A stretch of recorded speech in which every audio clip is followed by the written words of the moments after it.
Isang gabi ng selebrasyon na nauwi sa isang masakit na trahedya. Isang dalagang may pangarap maging sikat na modelo na sinira ng isang bangungot na hindi niya inaasahan.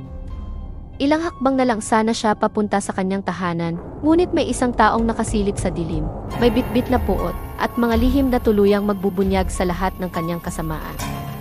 Ano ang tunay na nangyari sa biktima? Sino ang halimaw na umagaw sa kanyang pangarap? Alamin ang buong kwentong krimen natin ngayong araw. Welcome to Pinoy Crime Journal. Dito sa ating channel, susuriin natin ang mga totoong kwentong krimen na gumimbal sa iba't ibang bahagi ng mundo. Mula sa mga headline-grabbing cases hanggang sa mga hindi pa nare-resolbang krimen, hihimayin natin ang bawat detalye, bawat saksi, at bawat ebidensya. Samahan ninyo akong alamin ang katotohanan sa likod ng mga krimen na ito. Huwag kalimutang mag-subscribe at i-click ang notification bell para hindi ninyo ma-miss ang kahit isang episode. Simulan na natin ang paglalakbay sa mundo ng krimen. Ito ang Pinoy Crime Journal. Ipinanganak si Sally Ann Bowman kina Paul at Linda noong September 11, 1987 sa Carshalton, England. Siya ang bunso sa apat na magkakapatid na babae na sina Nicole, Michelle at Danielle. Lumaki sila sa Croydon, isang tahimik na lugar sa London. Bata pa lang si Sally Ann, ay kitang-kita na ang hilig niya sa pag-awit, pagsayaw at pag-arte. Isa siyang likas na performer na palaging nagbibigay saya sa kanyang pamilya at mga kaibigan. Nang siya ay teenager na, nag-aral siya sa Brit School for Performing Arts sa Croydon, isang eskwelahan na nakilala rin dahil sa ilang tanyag na alumni tulad ni Amy Winehouse. Hindi lamang siya maganda, may talento rin siya sa pagkanta at pag-arte. Madalas na kumakanta si Sally Ann sa isang lokal na pub bilang kanyang libangan. May tuturing na isa siyang complete package na dalaga na maaaring magdala sa kanya sa tagumpay. Pangarap niyang isang araw ay makita ang sarili sa isang sikat na international magazine. At marami ang naniniwalang kaya niyang abutin ito. Pagsapit ng taong 2004, iniwan niya ang pag-aaral at nagsimulang magtrabaho bilang part-time hairdresser. Unti-unti na ring lumalago ang kanyang karera sa pagmumodelo. Naging isa siya sa mga mukha ng kilalang brand ng relo na Swatch at lumahok sa 2005 Fashion Week. Di nagtagal ay pumirma siya sa isang modeling agency. Unti-unti na niyang naaabot ang kanyang mga pangarap.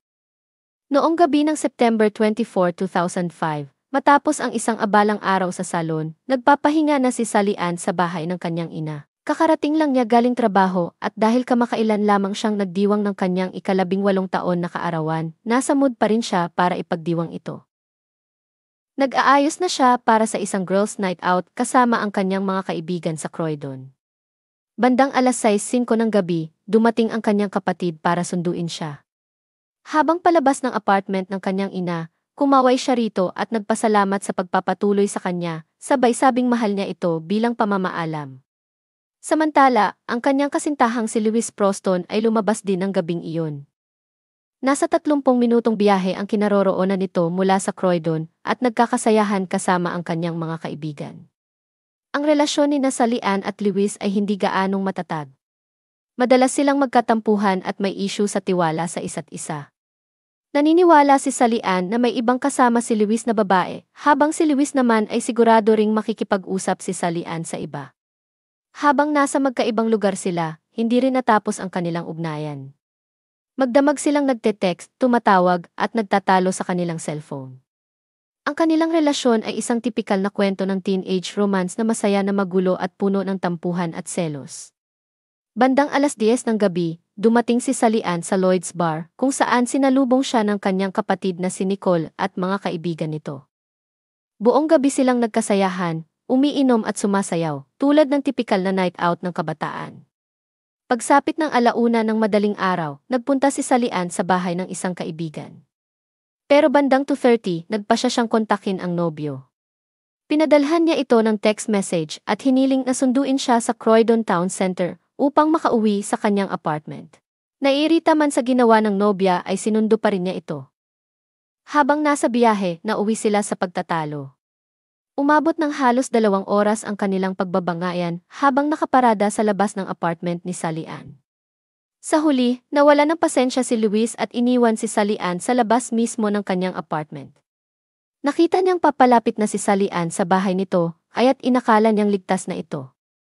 Nagdesisyon siyang umalis, sa paniniwalang wala namang mangyayaring masama, 1 minutong lakad lang naman ang layo nito mula sa kanyang apartment. Ngunit ang susunod na mga pangyayari ay magiging isang alaala na hinding-hindi malilimutan ni Lewis habang siya ay nabubuhay. Bandang 4:50 ng madaling araw, may isang lalaking biglang lumapit kay Sally-Ann. Sa hindi may paliwanag na dahilan, sinaktan siya nito. Nagtamo ang dalaga ng 7 saksak sa kanyang liig at tiyan. Dito na siya hinalay ng salarin at hindi malinaw kung patay na siya sa puntong ito. Napag-alamang tinangay ng salarin ang ilang personal na gamit ni Sally-Ann, gaya ng kanyang bag, ilang piraso ng damit at cellphone. May iniwang palatandaan ang suspect bago ito tumakas. Kinagat nito ang biktima. Makalipas ang 2 oras, bandang 6:30 ng umaga, isang kapitbahay ang nakakita kay Sally-Ann. Natagpuan siya sa labas ng kanyang bahay na nakahandusay sa sarili nitong dugo at hindi na humihinga. Ang trahedyang ito ay ikinagulat ng buong komunidad.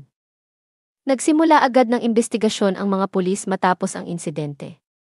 Habang nagpapatuloy ang kanilang pagsisiyasat, unti-unting lumilitaw ang isang pangalan bilang pangunahing pinaghihinalaan, si Lewis Proston, ang nobyo ni Sally-Ann at ang huling taong nakita siyang buhay. Inaresto si Lewis kinahapunan ng Linggo.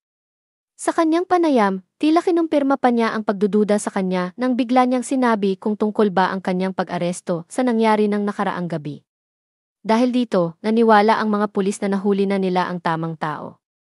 Ngunit, mahalaga ang pagkakarecover ng DNA ng salarin mula sa katawan ni Sally-Ann upang mapagtibay ang kaso laban dito.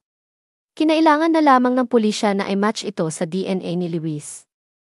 Kumuha sila ng swab test at agad itong prinoseso. Nang bumalik ang resulta, hindi ito tumugma kay Lewis.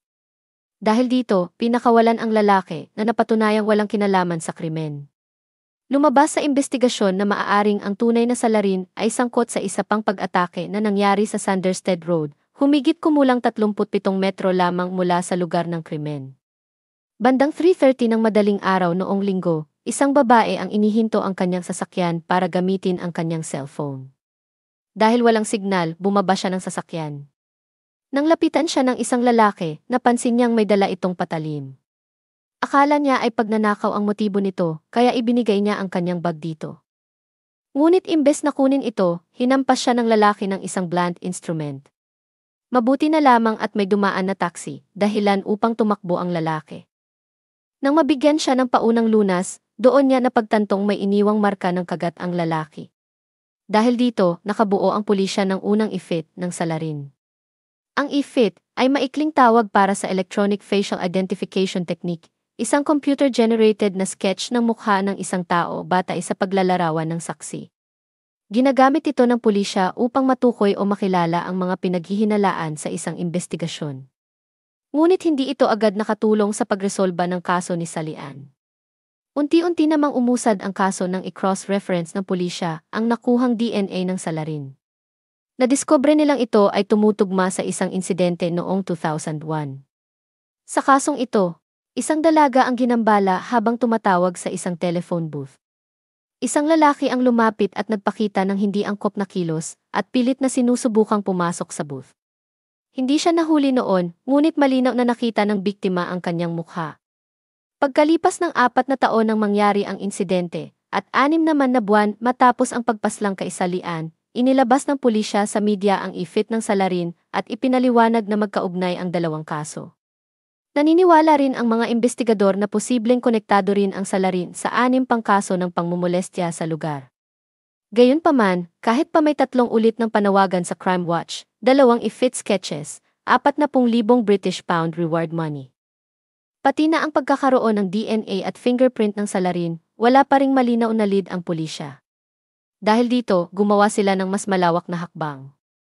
Noong February 27, 2006, nanawagan sila sa 4,000 kalalakihan sa Croydon area na voluntaryong sumailalim sa DNA screening upang matulungan sa kanilang investigasyon. Lingid sa kaalaman ng mga pulis na ang tunay na salarin ay nasa Croydon lamang.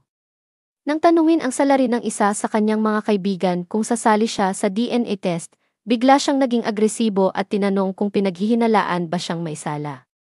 Ilang araw lang ang lumipas, bigla siyang lumipad papuntang Amsterdam. Dahil sa pag-alis niya, tuluyang nabigo ang pulisya na tukuyin ang salarin at unti-unti nang nauubos ang kanilang mga opsyon para maresolba ang kaso. Dumating ang malaking breakthrough sa investigasyon noong June 15, 2006. Sa araw na iyon, naglalaro ang England laban sa Trinidad and Tobago sa FIFA World Cup at nanalo ang England. Si Mark Dixie, 35 taong gulang, ay nanonood ng laro sa isang pub kasama ang kanyang mga kaibigan. Habang nagkakasayahan, may isang lalaking hindi sinasadyang natapunan siya ng inumin. Dahil dito, nagalit si Dixie at hinila palabas ang lalaki. Sa harap mismo ng 2 police support officers, itinulak niya ito, isang pagkakamaling naging daan upang siya ay maaresto at dalhin sa Crawley Police Station. Doon siya isinailalim sa standard procedure at kinuhanan ng DNA sample. Makalipas ang 2 linggo, inaresto siya bilang pangunahing suspect sa kaso ng pagpatay kay Salian. Hindi naman nahirapan ang pulisya na arestuhin ang salarin dahil ibinigay niya ang kanyang totoong address. Kapansin-pansing na natili siyang kalmado at walang emosyon habang inaaresto. Isa sa mga opisyal ay nakapansin na hindi man lang nagbago ang tibok ng kanyang puso, isang bagay na kanilang ikinabahala. Sa kanilang investigasyon, si Dixie ay dinala sa interrogation room, ngunit sa bawat tanong ng pulisya ang sagot niya ay puro no comment. Sa mas malalim naman na pagsusuri sa kanyang tirahan, natuklasan ng mga pulis ang ilang ebidensyang nagpapakita na si Dixie ay obses sa nangyari kay Salian. May mga larawan at video siya ng biktima na ginagamit niya sa kanyang makamundong pagnanasa. Isa itong nakakabahalang patunay sa kabuuan ng kanyang pagkatao. Ngayon na natukoy na ng pulisya ang tunay na suspect, kailangan nilang buuin ang isang matibay at walang butas na kaso upang tuluyang maalis sa lipunan ang taong ito. Kaya sinimulan nilang siyasatin ang kanyang nakaraan. Si Mark Philip Dixie ay ipinanganak noong September 24, 1970 sa Streatham, London. Nang siya ay 18 buwang gulang pa lamang, naghiwalay na ang kanyang mga magulang. Sa edad na 8, muling nag-asawa ang kanyang ina. Sa murang edad na 14, nagsimula na siyang gumamit ng ipinagbabawal na gamot. Hindi nagtagal, sa edad na 16, nagsimula na rin ang kanyang kriminal na record. Noong 1986, ang una niyang naitalang krimen ay ang pananakot sa isang babae gamit ang patalim upang kunin ang pera nito at hinipuan niya rin ang biktima. Siya ay hinatulan ng 6 na linggong pagkakakulong. Sa edad na 17, matapos ang malungkot na pagkamatay ng kanyang stillborn na anak na lalaki, muli siyang nasangkot sa isang mabigat na kaso kung saan siya ay nanakit at nagtangkang mang-abuso sa isa pang babae. Sa sumunod na 7 taon, nadiskubre ng mga pulis na si Dixie ay paulit-ulit na naaresto para sa mga kasong may kaugnayan sa pagnanakaw, panloloob at kahalayan sa publiko. Sa kalagitnaan ng dekada 90, tila nawala ang kanyang baka sa bansa. Noong 1993, lumipat si Dixie sa Australia kasama ang kanyang karelasyon at nagkaroon sila ng 2 anak. Noong 1998, isang batang estudyanteng Thai na naninirahan sa Perth ang pinuntirya ng isang salarin na pumasok sa kanyang tahanan at sinaksak ang biktima ng maraming beses. Sa kabila ng matinding sugat, nakaligtas ito at isang mahalagang ebidensya mula sa DNA ang naiwan na sa kalaunan ay nagpatunay sa pagkakakilanlan ng salarin bilang si Mark Dixie. Pinadeport naman siya mula sa Australia matapos masangkot sa panibagong insidente ng kahalayan kung saan nilapitan niya ang isang babaeng jogger. Sa kasamaang palad, ang mga kasong ito sa Australia ay hindi na iparating sa mga otoridad sa England. Pagsapit ng 2003, bumalik si Dixie sa Croydon kasama ang bagong kinakasama at ang kanilang anak. Galing pa sila noon sa panandaliang paninirahan sa Spain. Sa kanilang investigasyon, nadiskubre ng mga pulis na hindi naging maayos ang relasyon ni Dixie at karelasyon nito. Dahil sa labis na pag-abuso ni Dixie sa droga, naging matindi ang kanyang pagbabago ng ugali. Madalas siyang sumigaw, magalit sa maliliit na bagay, at madalas silang mag-away. Ikinuwento pa ng karelasyon ni Dixie na sa tuwing siya ay nasa ilalim ng impluwensya ng droga, ang lalaki ay nagiging agresibo at minsan ay kumakagat pa sa kanyang leeg. Noong September 1, 2005, napuno na ang kinakasama at tuluyang iniwan si Dixie. Pagdating ng kanyang kaarawan noong September 24, ipinagdiwang ito ni Dixie kasama ang kanyang mga kaibigan. Umaasa siyang muling magkakaayos sila ng kinakasama, kaya inaya niya ito sa pagdiriwang, ngunit tumanggi ang babae. Dahil dito, lalo siyang nagalit at pinagpatuloy ang pag-inom at paggamit ng droga. Ayon sa kanyang mga kaibigan, bagamat dati siyang masayahin sa mga salu-salo, iba ang kanyang ikinilos sa gabing iyon, tahimik, iritable, at tila may gumugulo sa kanyang isipan. Kinabukasan, naganap ang karumaldumal na krimen kay Sally Ann Bowman. Noong February 4, 2008, nagsimula ang paglilitis kay Mark Philip Dixie. Laking gulat ng lahat nang mag-plead siya ng not guilty sa kabila ng mga matitibay na ebidensyang nakalap laban sa kanya. Ayon sa isang forensic scientist, isa sa bilyon ang tsansang hindi si Dixie ang pinanggalingan ng DNA na nakuha sa katawan ni Sally Ann. Sa isang nakakabiglang pahayag, tumayo si Dixie sa harap ng korte at inamin na nakita raw niya ang katawan ni Sally Ann at akala niya ay nawalan lang ito ng malay. Sa halip na tumawag ng tulong, piniling halayin ni Dixie ang walang malay na dalaga. Doon lang daw niya napagtanto na patay na pala ito nang hindi ito tumugon matapos niyang kagatin sa pisngi. Dahil sa kanyang mga pahayag sa korte, napilitan ang prosecution team na ipaakyat sa witness stand ang dalawang naunang biktima ni Dixie. Kailangan nilang maipakita sa jury ang totoong pagkatao ni Dixie. Mahirap man sa mga biktima ay kailangan nilang harapin at isiwalat ang kanilang mapapait na sinapit kay Dixie. Ayon sa mga pulis, ito rin marahil ang dahilan kung bakit nag-plead ng not guilty ang salarin para makaiwas sa mga ebidensya ng kanyang nakaraan. Ngunit sa kanyang ginawang pahayag, mas lalo lang niyang idiniin ang kanyang sarili. Sa gitna ng paglilitis, labis ang pagkasuklam ng pamilya ng biktima. Sa isang tagpo, umalis si Linda Bowman, ina ni Sally Ann, sa korte habang lumuluha. Hindi niya kayang makinig sa mga pahayag ng salarin sa korte. Noong February 22, 2008, matapos ang 3 oras na deliberasyon, hinatulan ng jury si Mark Philip Dixie ng guilty sa pagpatay. Tahimik siya at umiling lamang sa natanggap na hatol. Binigyan siya ng habang buhay na sentensya. Sinabi ng hukom na dapat siyang makulong ng hindi bababa sa 34 na taon. Hindi nakita ng hukom ni Katiting na pagsisisi mula kay Dixie. Magiging karapat-dapat lamang si Dixie para sa parole pagsapit ng taong 2040, sa edad na 70 years old. Makalipas ang 7 taon, noong 2015, umamin na rin sa wakas si Dixie sa pagpatay kay Sally Ann. Noong November 2017, si Dixie ay nahatulan ng 2 pang habang-buhay na sentensya para sa magkahiwalay na mararahas na pag-atake sa mga babae na naganap noong 1987 at 2002. Dahil dito, nadagdagan ang pinakamaagang petsa na maaari siyang makalaya sa parol sa taong 2044. Simula nang mapatay ang bunsong anak, ilang beses nang sumulat si Linda Bowman sa mga otoridad para humiling ng personal na pakikipagharap kay Dixie. May mga tanong pa siyang gustong masagot, lalo na kung saan itinago ng salarin ang mga personal na gamit ni Sally Ann. Sa paggunita sa alaala ng kanilang anak, taon-taon bumibisita ang pamilya sa puntod ni Sally Ann tuwing kaarawan nito. Sa bawat pagbisita, muling bumabalik sa kanila ang sakit ng pagkawala at ang kirot ng hindi na muling makakasama ang bunsong miyembro ng kanilang pamilya. Ngunit sa halip na hayaan lamang ang sarili sa matinding dalamhati, pinili ng mga Bowman na gawing layunin ang paghahanap ng hustisya, hindi lamang para kay Sally Ann kundi para na rin sa iba pang maaaring maging biktima ng mga karumal-dumal na krimen. Kaya naman nagsimula silang mangampanya para sa isang kontrobersyal na panukala, ang pagkakaroon ng compulsory DNA database na magsisimulang mangolekta ng DNA mula sa bawat individual sa oras ng kanilang kapanganakan. Para sa pamilyang Bowman, hindi ito paglabag sa karapatan kundi isang hakbang patungo sa mas ligtas na lipunan. Naniniwala sila na sa pamamagitan ng teknolohiyang ito, maiiwasan ang mga maling pagkakaaresto, mapapabilis ang investigasyon, at higit sa lahat, mas madali at mas tiyak na mahuhuli ang mga tunay na salarin. Para sa kanila, ang kaso ni Sally Ann ay isang patunay kung gaano kahalaga ang DNA evidence sa pagsisiwalat ng katotohanan.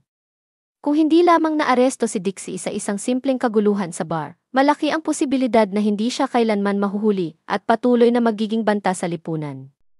Sa panukalang ito, umaasa ang pamilya Bowman na walang ibang pamilyang kailangang dumaan sa parehong sakit na kanilang pinagdaanan. Bagamat nakatulong ang kampanya ng pamilya Bowman upang mapataas ang kamalayan tungkol sa kahalagahan ng DNA sa mga investigasyong kriminal, nananatiling hindi na ipapatupad ang compulsory birth DNA registry dahil sa mga isyong may kinalaman sa ethical, legal at privacy. Dahil dito, hindi itinuloy ng pamahalaan ng England ang mandatory DNA collection mula sa kapanganakan. Sa halip, pinanatili nila ang isang regulated DNA database na naglalaman lamang ng profiles ng mga taong naaresto o napatunayang may kasalanan sa ilang krimen.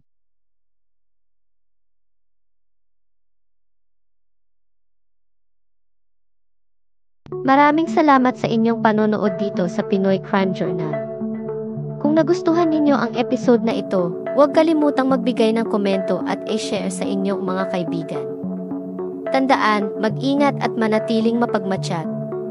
Muli, ito ang Pinoy Crime Journal. Hanggang sa susunod na episode, paalam at magandang araw sa ating mga taga-subaybay.